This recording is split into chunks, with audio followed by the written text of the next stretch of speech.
बल तथा गति के नियम। पिछले अध्याय में हमने एक सरल रेखा में वस्तु की स्थिति, वेग तथा त्वरण के आधार पर वस्तु की गति का वर्णन किया। हमने देखा कि ऐसी गति में कभी एक रूपता होती है तो कभी नहीं, लेकिन अभी हमने ये चर्चा नहीं की कि गति का कारण क्या होता है। समय के साथ वस्तु की चाल क्यों बदलती है? क्या सभी प्रकार की गतियों का कोई कारण होता है? यदि ऐसा है तो इस कारण का स्वभाव क्या है? इस अध्याय में हम ऐसी ही सभी जिज्ञासुओं को बुझाएंगे। सदियों से गति और इसके कारणों ने वैज्ञानिकों और दार्शनिकों को उलझा रखा है। फर्श पर रखी एक गेंद को धीमे से ठोकर लगाने पर वह हमेशा के लिए गतिशील नहीं रहती। ऐसी परिस्थितियों में से यह पता चलता है कि किसी वस्तु की विराम की अवस्था ही उसकी स्वाभाविक अवस्था है। ऐसी मान्यता तब तक बनी रहती है जब तक कि गैलीलियो और आइजैक न्यूटन ने वस्तुओं की गति के बारे में पूर्णतः भिन्न संकल्पना प्रस्तुत की।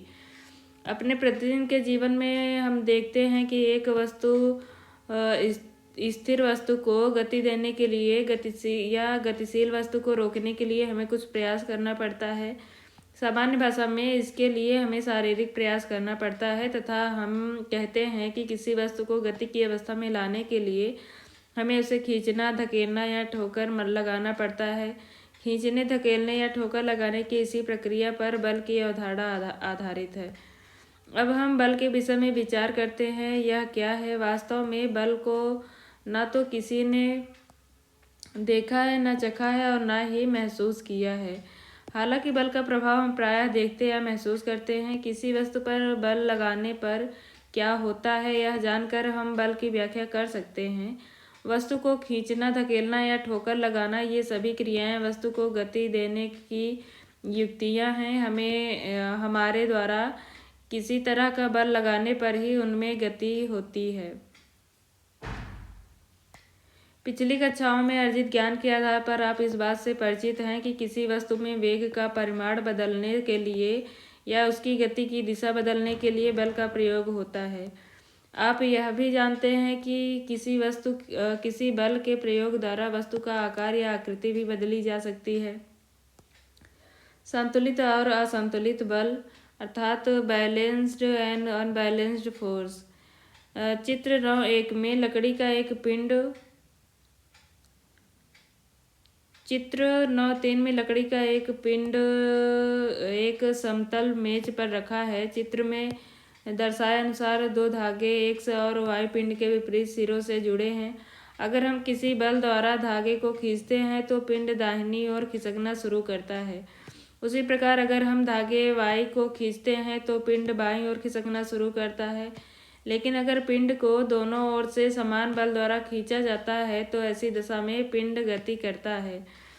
इस तरह के बलों को संतुलित बल कहते हैं तथा यह गति अवस्था को परिवर्तित नहीं करता। अब एक ऐसी अवस्था की कल्पना करें जिसमें भिन्न परिमाण के दो विपरीत बल पिंड को खींचते हैं। इस अवस्था में पिंड अधिक बल वाली दिशा में खिसकना शुरू करेगा। इस प्रकार दोनों बल संतुलित नहीं है और असंतुलित बल पिंड के खिसकने की दिशा में कार्य करता है। इससे यह पता चलता है कि किसी भी पिंड पर लगने वाला असंतुलित बल उसे गति प्रदान करता है। क्या होता है जब कुछ बच्चे एक बक्से को खुरदरे फर्श पर धकेलने की कोशिश करते हैं? यदि वे कम बल के साथ बक्से को धकेलते हैं तो बक्सा नहीं खिसकता, क्योंकि घर्षण बल धकेलने की विपरीत दिशा में काम कर रहा है। यह घर्षण बल दोनों संपर्क सतहों के बीच में उत्पन्न होता है, अर्थात बक्से के नीचे की सतह तथा फर्श की खुरदरी सतह के बीच। यह घर्षण बल धकेलने में लगे बल को संतुलित करता है और यही कारण है कि बक्सा नहीं खिसकता। बच्चे बक्से को जोर से धकेलते हैं लेकिन बक्सा फिर भी नहीं खिसकता है। ये चित्र 9.4b में। ऐसा इसलिए क्योंकि घर्षण बल अभी भी धकेलने वाले बल को संतुलित कर रहा है। अगर बक्से को बच्चे ज़्यादा जोर से धकेलते हैं तब धकेलने वाला बल घर्षण बल से अधिक हो जाता है। यहाँ असंतुलित बल कार्य करता है, इसीलिए बक्सा खिसकने लगता है। जब हम साइकिल चलाते हैं तो क्या होता है, पैडल चलाना बंद करने पर साइकिल की गति धीमी होने लगती है। ऐसा इसलिए होता है क्योंकि घर्षण बल गति की दिशा के विपरीत दिशा में कार्य करता है। साइकिल को गति में रखने के लिए हमें फिर से पैडल चलाना पड़ता है। इस अवस्था में ऐसा प्रतीत होता है कि किसी वस्तु को सतत गतिशील बनाए रखने के लिए एक असंतुलित बल की आवश्यकता है, तथापि वह बिल्कुल गलत है। कोई वस्तु समान वेग के साथ केवल तभी गतिशील रह सकती है जब उस पर लगने वाला बल बाह्य तथा घर्षण संतुलित होते हैं तथा वस्तु पर कोई नेट बाह्य बल कार्य नहीं करता। अगर किसी वस्तु पर असंतुलित बल लगाया जाता है तो उसके वेग में परिवर्तन या उसकी दिशा में परिवर्तन होता है। इस प्रकार किसी वस्तु को त्वरित करने के लिए एक असंतुलित बल की आवश्यकता होती है और उसकी गति या गति की दिशा में तब तक परिवर्तन होता रहेगा जब तक यह संतुलित बल उस पर कार्य करता रहेगा। तथापि यह बल हटा लेने पर वस्तु प्राप्त हुए वेग से गतिमान रहेगी। गति का प्रथम नियम, law of first law of motion. वस्तुओं की किसी आनत तल पर गति को देखकर गैलीलियो ने यह निष्कर्ष निकाला कि जब कोई बाह्य बल कार्य नहीं करता वस्तुएं एक निश्चित गति से चलती हैं। उन्होंने देखा कि कांच की गोली आनत तल पर लुढ़कती है तो उसका वेग बढ़ जाता है। अगले अध्याय में आप पढ़ेंगे कि गोली असंतुलित गुरुत्वीय बल के कारण नीचे गिरती है और नीचे पहुँचते पहुँचते यह एक निश्चित वेग प्राप्त कर लेती है। चित्र 9.5b में दर्शाए अनुसार जब यह कांच की गोली ऊपर की ओर चढ़ती है तब इसका वेग घटता है। चित्र 9.5c में दोनों ओर से एक आदर्श घर्षण रहित आनत तल पर एक गोली स्थिर है।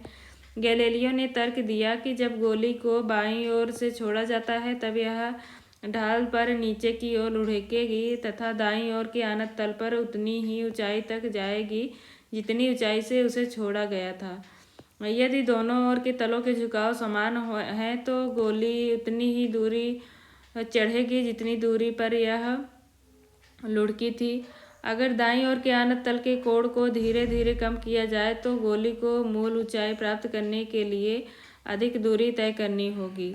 अगर इस तल को क्षैतिज कर दिया जाए अर्थात ढाल को शून्य कर दिया जाए तो गोली मूल ऊंचाई प्राप्त करने के लिए क्षैतिज तल पर लगातार चलती ही रहेगी। यहाँ गोली पर लगने वाला असंतुलित बल शून्य है। इस प्रकार यह ज्ञात होता है कि गोली की गति को बदलने के लिए एक असंतुलित बल की आवश्यकता होती है, लेकिन गोली की गति को एक रूप बनाए रखने के लिए किसी नेट बल की आवश्यकता नहीं होती है। वास्तविक अवस्था में शून्य असंतुलित बल बाह्य बल प्राप्त करना कठिन है। ऐसा गति की विपरीत दिशा में लगने वाले घर्षण बल के कारण होता है। इस प्रकार व्यवहार में गोली कुछ दूर चलने के बाद रुक जाती है। घर्षण बल के प्रभाव को न्यूनतम करने के लिए चिकनी कांच की गोली तथा चिकने समतल का प्रयोग एवं समतल की सतह पर चिकनाई युक्त पदार्थ का लेप किया जाता है। न्यूटन ने बल एवं गति के बारे में गैलीलियो के विचारों को आगे विकसित किया। उन्होंने 3 मौलिक नियमों को प्रस्तुत किया जो किसी वस्तु की गति को वर्णित करते हैं।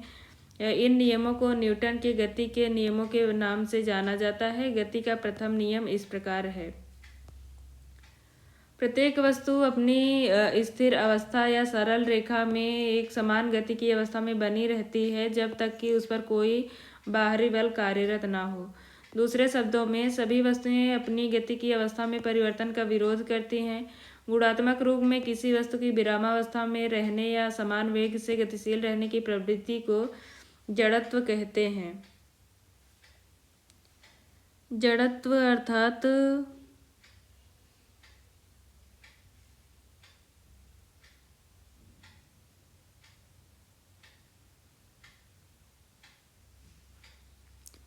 इनर्शिया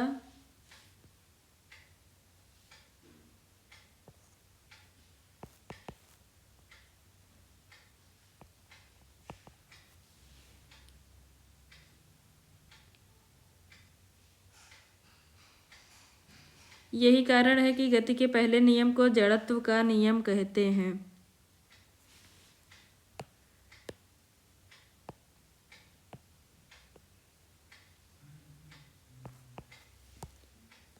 किसी मोटर गाड़ी में यात्रा करते समय होने वाले अनुभवों की व्याख्या जड़त्व के नियम द्वारा की जा सकती है। सीट के सापेक्ष हम तब तक विरामावस्था में रहते हैं जब तक कि मोटर गाड़ी को रोकने के लिए ब्रेक न लगाएं। ब्रेक लगाए जाने पर गाड़ी के साथ सीट भी विरामावस्था में आ जाती है, परंतु हमारा शरीर जड़त्व के कारण गतिज अवस्था में ही बने रहने की प्रवृत्ति रखता है। अचानक ब्रेक लगने पर सीट के आगे लगे पैनल से टकराकर हम घायल भी हो सकते हैं। इस तरह की दुर्घटनाओं से बचने के लिए सुरक्षा बेल्ट का उपयोग किया जाता है। ये सुरक्षा बेल्ट हमारे आगे बढ़ने की गति को धीमा करते हैं। इसके विपरीत अनुभव हमें तब होता है जब हम मोटर बस पर खड़े होते हैं एवं मोटर बस अचानक चल पड़ती है। इस स्थिति में हम पीछे की ओर झुक जाते हैं। ऐसा इसलिए होता है क्योंकि मोटर बस के अचानक गति में आ जाने से हमारा पैर, जो मोटर बस के फर्श के संपर्क में रहता है, गति में आ जाता है, परंतु शरीर का ऊपरी भाग जड़त्व के कारण इस गति का विरोध करता है। जब कोई मोटर कार तीव्र गति के साथ किसी तीक्ष्ण मोड़ पर मुड़ती है तो हम एक ओर झुकने लगते हैं। इसे जड़त्व के नियम से समझा जा सकता है। हमारा शरीर अपनी एक सरल रेखीय गति को बनाए रखना चाहता है। जब मोटर कार की दिशा को बदलने के लिए इंजन द्वारा एक असंतुलित बल लगाया जाता है, तब हम अपने शरीर के जड़त्व के कारण सीट पर एक ओर झुक जाते हैं। एक वस्तु तब तक अपनी विरामावस्था में रहेगी जब तक कि उस पर कोई असंतुलित बल नहीं लगा है। इन्हें निम्न गतिविधि द्वारा प्रदर्शित किया जा सकता है। गैलीलियो गैलीली का जन्म 15 फरवरी सन 1564 में इटली के पीसा शहर में हुआ था। गैलीलियो की बचपन से ही गणित एवं प्राकृतिक दर्शन में रुचि थी, परंतु पिता विनेंजो गैलीली उन्हें एक चिकित्सक बनाना चाहते थे। तदनुसार गैलीलियो ने सन 1581 में चिकित्सा उपाधि के लिए पीसा विश्वविद्यालय में नामांकन लिया। इस पाठ्यक्रम को वे कभी पूरा नहीं कर पाए क्योंकि उनकी वास्तविक रुचि गणित में थी। सन 1586 में उन्होंने अपनी प्रथम वैज्ञानिक पुस्तक द लिटिल बैलेंस लिखी, जिसमें उन्होंने एक तुला द्वारा पदार्थों के आपेक्षिक घनत्व प्राप्त करने की आर्किमिडीज की विधि का वर्णन किया। सन 1589 में उन्होंने अपनी निबंध श्रेणी डी मैट में नत समतल के प्रयोग से गिरती हुई वस्तु के गिरने की दर को कम करने संबंधी अपने सिद्धांत को प्रस्तुत किया।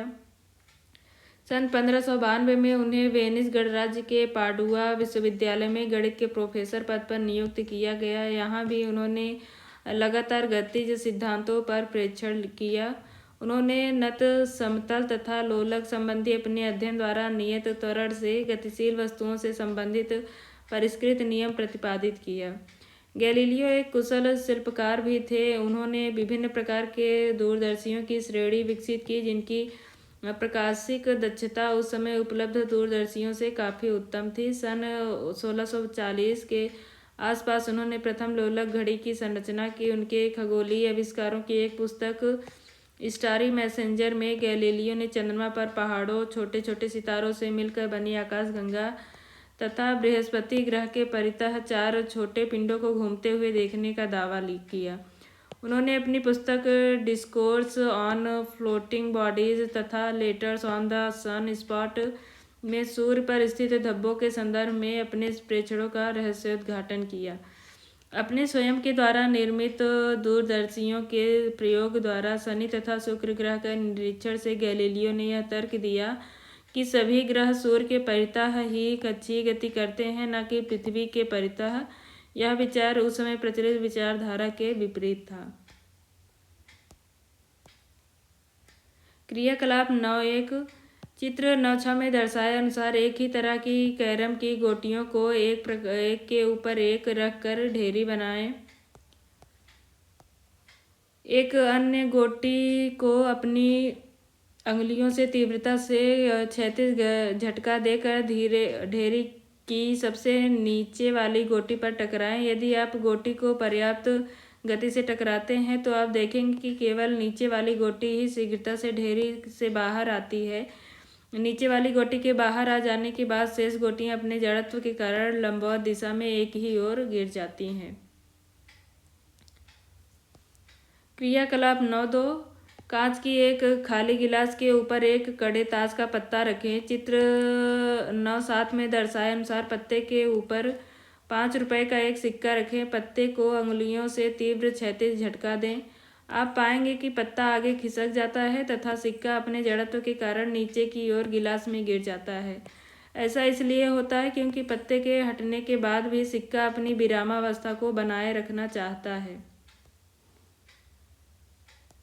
क्रियाकलाप 9.3 पानी से भरा गिलास किसी ट्रे पर रखिए। ट्रे को हाथ से पकड़कर जितनी तेजी से हो सके घुमाएं। हम देखते हैं कि गिलास लुढ़क जाता है और पानी छलक जाता है। क्यों? क्या आप अब समझे कि प्लेट में कप को रखने के लिए खांचा क्यों रखा जाता है, क्यों बना होता है? अचानक झटका लगने की दशा में प्लेट का खांचा कप को गिरने से रोकता है। जड़त्व तथा द्रव्यमान।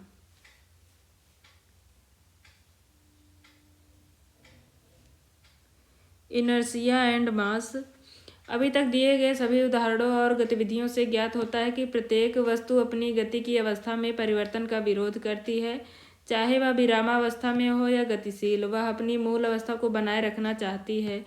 वस्तु का यह गुण उसका जड़त्व कहलाता है। क्या सभी वस्तुओं का जड़त्व समान होता है?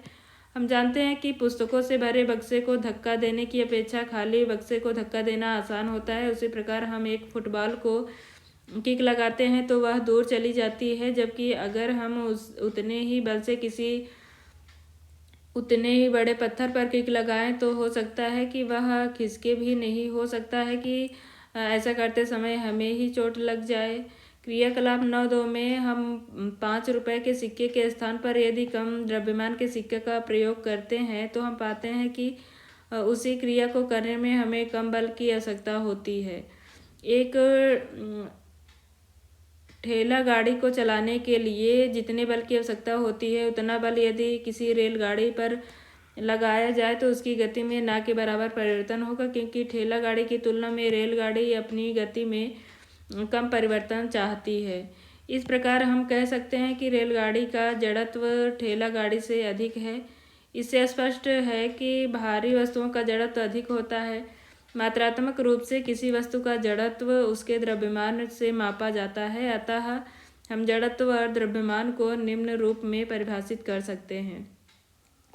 किसी भी वस्तु का जड़त्व उसका एक प्राकृतिक गुण है जो उसकी विराम या गति अवस्था में परिवर्तन का विरोध करता है।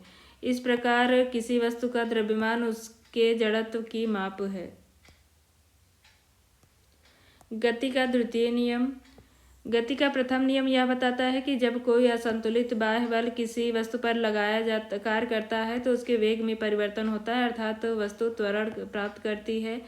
अब हम देखेंगे कि किसी वस्तु का त्वरण उस पर लगाए गए बल पर कैसे निर्भर होता है तथा उस बल को हम कैसे मापते हैं। आइए कुछ दैनिक अनुभवों का अध्ययन करें।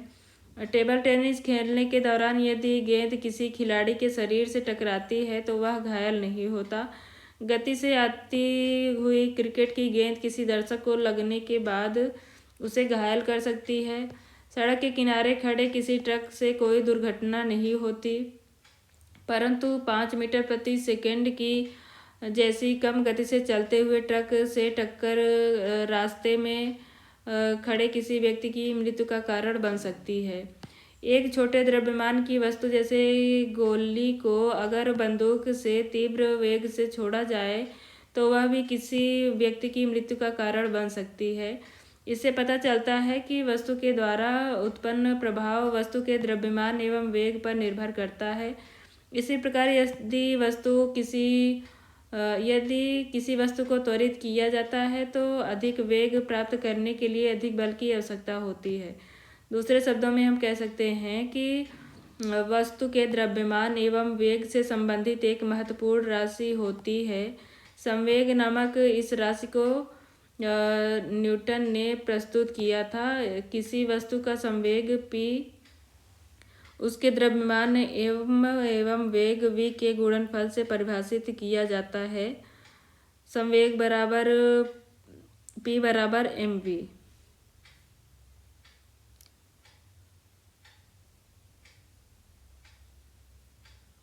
मोमेंटम, संवेग अर्थात मोमेंटम।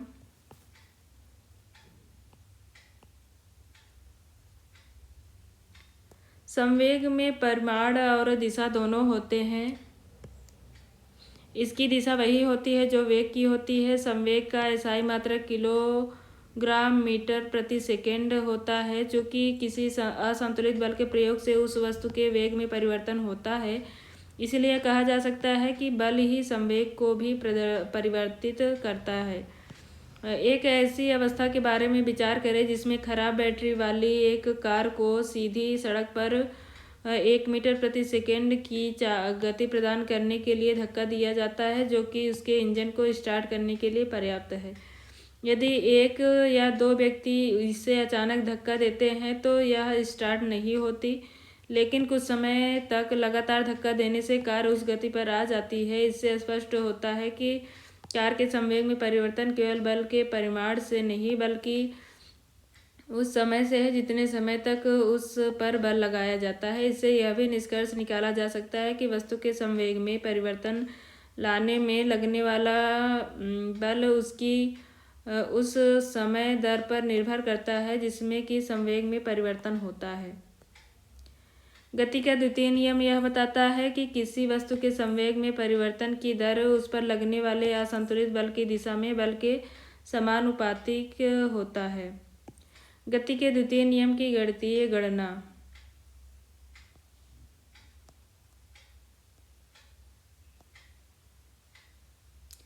गति के द्वितीय नियम का प्रयोग हम अपने दैनिक जीवन में प्रायः देखते हैं। आपने क्या क्रिकेट मैच के दौरान मैदान में क्षेत्र रक्षक को तेज गति से आ रही गेंद को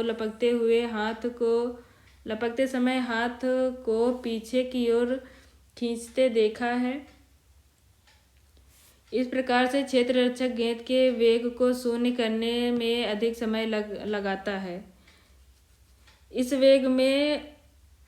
इस प्रकार गेंद में संवेग परिवर्तन की दर कम हो जाती है। इस कारण तेज गति से आ रही गेंद का प्रभाव हाथ पर कम पड़ता है। अगर गेंद को अचानक रोका जाता है तो तीव्र गति से आ रही गेंद का वेग बहुत कम समय में शून्य होता है, अर्थात गेंद के संवेग में परिवर्तन की दर अधिक होगी। इसीलिए कैच पकड़ने में अधिक बल लगाना होगा, जिससे कि हो सकता है कि खिलाड़ी की हथेली में चोट लग जाए। ऊंची कूद वाले मैदान में खिलाड़ियों को कुशन या बालू पर कूदना होता है। ऐसा खिलाड़ियों के छलांग लगाने के बाद गिरने के समय को बढ़ाने के लिए किया जाता है। इस स्थिति में संवेग में परिवर्तन की दर कम होती है। सोचो कि कैसे कराटे का एक खिलाड़ी एक ही झटके में बर्फ की एक सिल्ली को तोड़ देता है। गति के द्वितीय नियम के गणितीय सूत्र के उपयोग से गति के प्रथम नियम को गणितीय रूप में प्राप्त किया जा सकता है। समीकरण 4(1) से F बराबर ma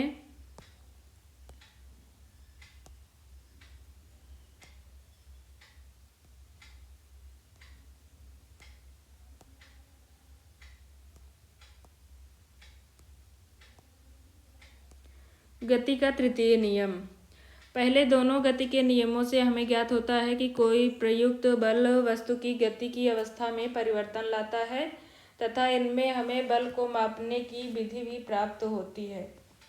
गति के तीसरे नियम के अनुसार जब एक वस्तु दूसरी वस्तु पर बल लगाती है तब दूसरी वस्तु द्वारा भी पहली वस्तु पर तात्क्षणिक बल लगाया जाता है। ऐसे दोनों बल परिमाण में सदैव समान लेकिन विपरीत दिशा में होते हैं। इसका तात्पर्य है कि बल सदैव युगल रूप में होते हैं। ये बल कभी एक वस्तु पर कार्य नहीं करते बल्कि दो अलग अलग वस्तुओं पर कार्य करते हैं। फुटबॉल के खेल में प्रायः एक गेंद को तेज गति से किक करने के क्रम में विपक्षी टीम के खिलाड़ी से टकरा जाते हैं। इस क्रम में दोनों खिलाड़ी एक दूसरे पर बल लगाते हैं, अतएव दोनों ही खिलाड़ी चोटिल होते हैं। दूसरे शब्दों में किसी एकल बल का अस्तित्व नहीं होता, बल्कि ये सदैव युगल रूप में होते हैं। इन दोनों विरोधी बलों को क्रिया तथा प्रतिक्रिया बल कहा जाता है। माना कि दो स्प्रिंग तुलाएं एक दूसरे से जुड़ी हैं, जैसा कि चित्र 9-10 में दर्शाया गया है। तुला बी का स्थिर सिरा दीवार से जुड़ा है तथा तुला ए के मुक्त सिरे पर बल लगाया जाता है। तब हम पाते हैं कि दोनों तुलाएं एक ही मान दर्शाती हैं, अर्थात तुला ए द्वारा तुला बी पर प्रयुक्त बल तुला बी के द्वारा तुला ए पर लगाए गए बल के परिमाण में समान है, परंतु इन दोनों बलों की दिशाएं परस्पर विपरीत है।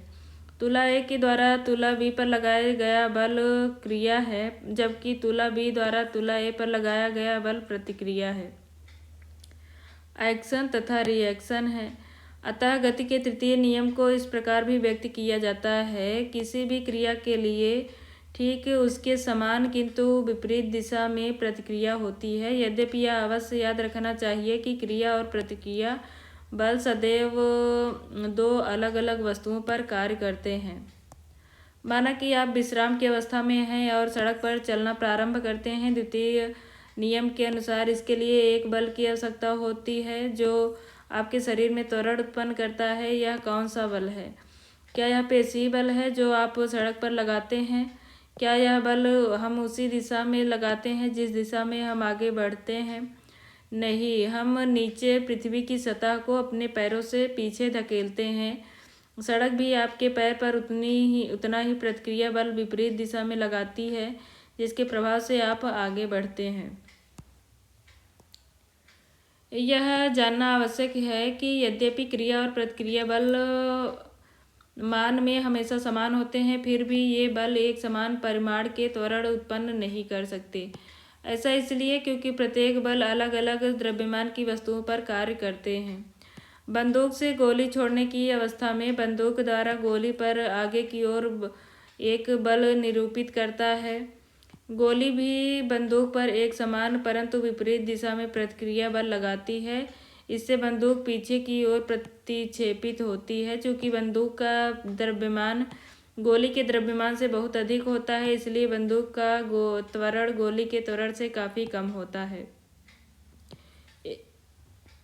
एक नाविक द्वारा नाव से आगे की ओर कूदने की स्थिति में भी गति के तृतीय नियम को प्रदर्शित किया जा सकता है। नाविक आगे की ओर कूदता है तो नाव पर लगने वाला प्रतिक्रिया बल नाव को पीछे की ओर धकेलता है।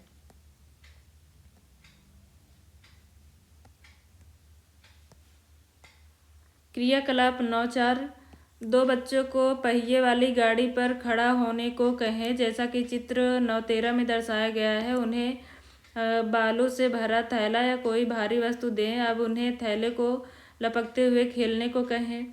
क्या बालू के थैले को फेंकने के कारण उसमें से प्रत्येक ताछड़िक प्रतिक्रिया का अनुभव करता है? आप गाड़ी के पहिए पर कोई सफ़ेद रेखा खींच दें ताकि जब वे दोनों बच्चे थैले को फेंकें तो गाड़ी की गति का अवलोकन किया जा सके। अब दो बच्चों को किसी एक गाड़ी पर खड़ा कर तथा एक अन्य बच्चे को दूसरी गाड़ी पर आप यहाँ गति के द्वितीय नियम को देख सकते हैं, क्योंकि इस अवस्था में यह बल अलग अलग त्वरण उत्पन्न करेगा। इस क्रिया में दिखाई गई गाड़ी 50 सेंटीमीटर 100 सेंटीमीटर आकार के 12 mm या 18 mm मोटे प्लाईबोर्ड में दो जोड़े पहिए लगाकर बनाई जा सकती है। स्केटबोर्ड प्रभावी नहीं होगा क्योंकि इसका सीधी रेखा में गति करना कठिन है। संवेग संरक्षण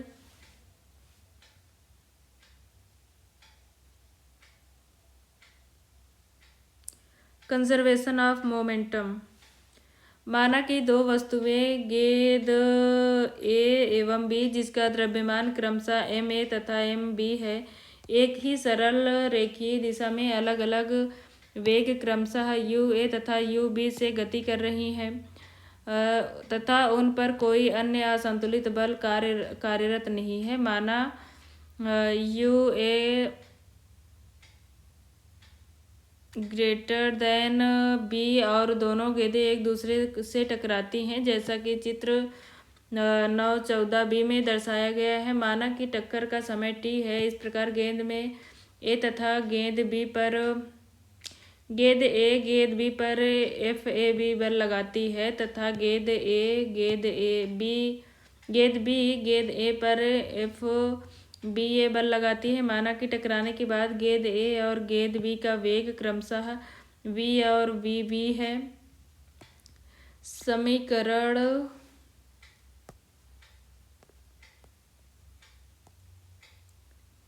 इस प्रयोग के आधार पर हम कह सकते हैं कि दो वस्तुओं के संवेग का योग टकराने के पहले और टकराने के बाद बराबर रहता है, जबकि उन पर कोई असंतुलित बल कार्य न कर रहा हो। इसे संवेग संरक्षण का नियम कहते हैं। इसे इस प्रकार भी व्यक्त कर सकते हैं कि दो वस्तुओं का कुल संवेग टकराने की प्रक्रिया में अपरिवर्तनीय या संरक्षित रहता है। क्रियाकलाप 9.5 एक बड़े आकार का गुब्बारा लें तथा इसमें पूरी तरह से हवा भरें। इसमें मुख को धागे से बांध दें। इसकी सतह पर किसी चिपकाने वाले टेप की सहायता से चित्र 9.15 में दर्शाए अनुसार एक स्ट्रॉ लगाएं। स्ट्रॉ के बीच से एक धागे को पार कराएं, जिसके दोनों सिरों को दीवार पर चित्रानुसार लगाएं।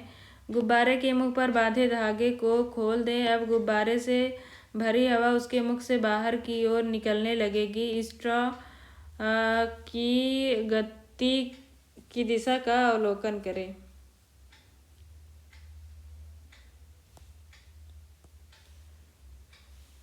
अच्छे कांच की एक परख नली ले तथा उसमें थोड़ा पानी डालें। परख नली के मुख पर एक स्ट्रॉप कॉर्क लगाएं। चित्र 9.16 में दर्शाए अनुसार अब परख नली को दो धागे के द्वारा स्टैंड पर क्षैतिज दिशा में लटकाएं।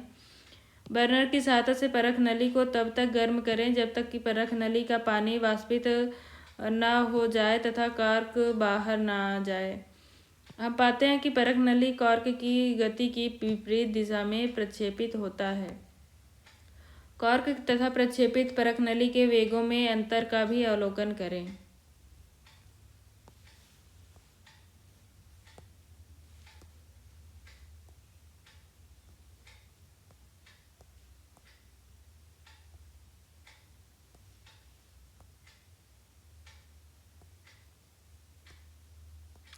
संरक्षण के नियम लॉ ऑफ कंजर्वेशन संरक्षण के समस्त नियमों जैसे संवेग, ऊर्जा, कोणीय संवेग, आवेश आदि के संरक्षण को भौतिकी में मौलिक नियम अर्थात फंडामेंटल लॉ माना जाता है। ये सभी संरक्षण नियम प्रायोगिक प्रेक्षणों पर आधारित हैं। यह स्मरण रखना आवश्यक है कि संरक्षण के नियमों को प्रमाणित नहीं किया जा सकता। इन्हें प्रयोगों द्वारा ही सत्यापित या खंडित किया जा सकता है। किसी भी संरक्षण के नियम के अनुकूल प्रयोग के परिणाम उस नियम को सत्यापित तो करते हैं, लेकिन उनको सिद्ध नहीं करते। दूसरी ओर यदि यह एक भी प्रयोग के परिणाम इस नियम के विरुद्ध हो तो यह संरक्षण के नियम को खंडित करने के लिए पर्याप्त होगा। संवेग संरक्षण का नियम विभिन्न प्रकार के निरीक्षणों एवं प्रयोगों के पश्चात निगमित किया गया है। इस नियम को लगभग 3 शताब्दी पूर्व प्रतिपादित किया गया था। इस नियम को खंडित कर सकने वाली किसी स्थिति का अभी तक कोई अनुभव ज्ञात नहीं है। विभिन्न दैनिक अनुभवों को संवेग संरक्षण के नियम के आधार पर स्पष्ट किया जा सकता है। आपने क्या सीखा? गति का प्रथम नियम वस्तु अपनी विराम अवस्था या सरल रेखा पर एक समान गति की अवस्था में तब तक बनी रहती है जब तक कि उस पर कोई असंतुलित बल कार्य न करे। वस्तुओं द्वारा अपनी गति की अवस्था में परिवर्तन का प्रतिरोध करने की प्रवृत्ति को जड़त्व कहते हैं। किसी वस्तु का द्रव्यमान उसके जड़त्व की माप है। इसका इकाई मात्रक किलोग्राम है। घर्षण बल सदैव वस्तु की गति का विरोध करता है। गति का द्वितीय नियम किसी वस्तु के संवेग परिवर्तन की दर वस्तु पर आरोपित असंतुलित बल के समानुपाती एवं बल की दिशा में होता है। बल का एसआई मात्रक किलोग्राम मीटर सेकेंड स्क्वायर है। इसे न्यूटन के नाम से भी जाना जाता है तथा प्रतीक कैपिटल एन द्वारा व्यक्त किया जाता है। एक न्यूटन का बल किसी 1 किलोग्राम द्रव्यमान की वस्तु में 1 मीटर सेकेंड स्क्वायर का त्वरण उत्पन्न करता है।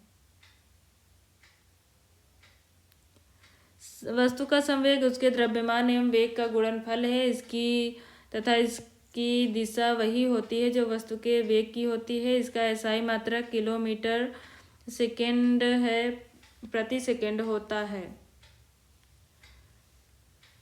गति का तृतीय नियम। प्रत्येक क्रिया के समान एवं विपरीत प्रतिक्रिया होती है। ये दो विभिन्न वस्तुओं पर कार्य करती हैं। किसी विलग निकाय में कुल संवेग संरक्षित रहता है।